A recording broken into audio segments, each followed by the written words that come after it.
Take away the tall buildings, traffic, Kucherov down to Stamkos, and hockey, and you're left with this. What at that time was just a small, dusty town that was known for producing cigars.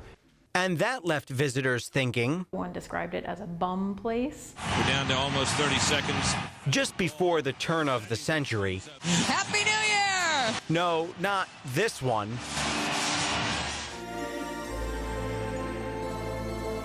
That one.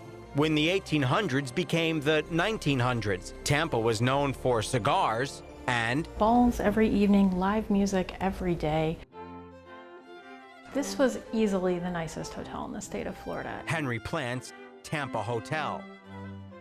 It had electricity in every room, you had a telephone in every room, really luxuries that you didn't have anywhere else. A group of powerful Americans, including Teddy Roosevelt, wanted to push the Spanish out of Cuba after the sinking of the Maine. Remember the Maine?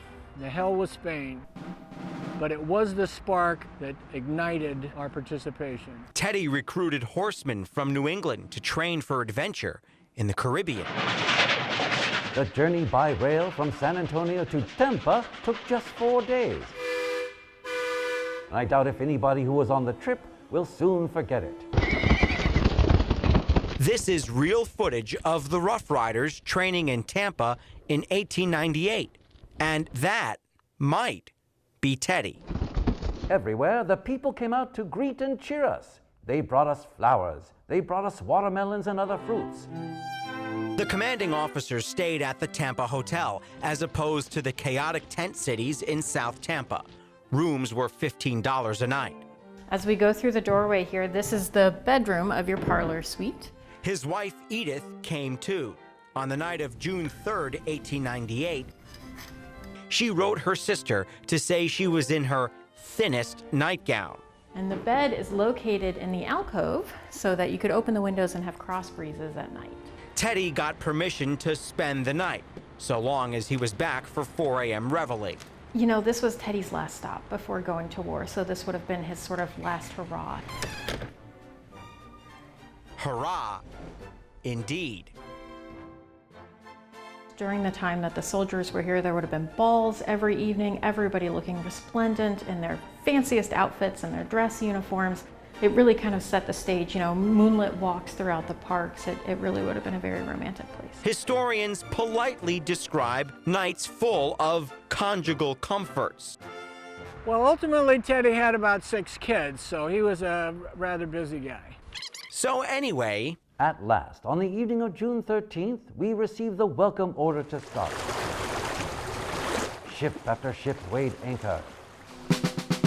the Rough Riders disembarked for Cuba from what is now Picnic Island.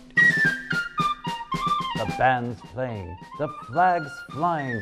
The great fleet steamed southeast until the Tampa light sank into the distance.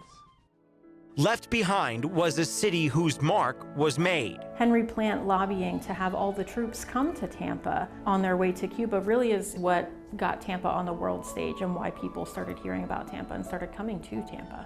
Tampa now had history. United the Cuban Revolutionary Party. Plaques, gazebos, A big mixture of different cultures coming together.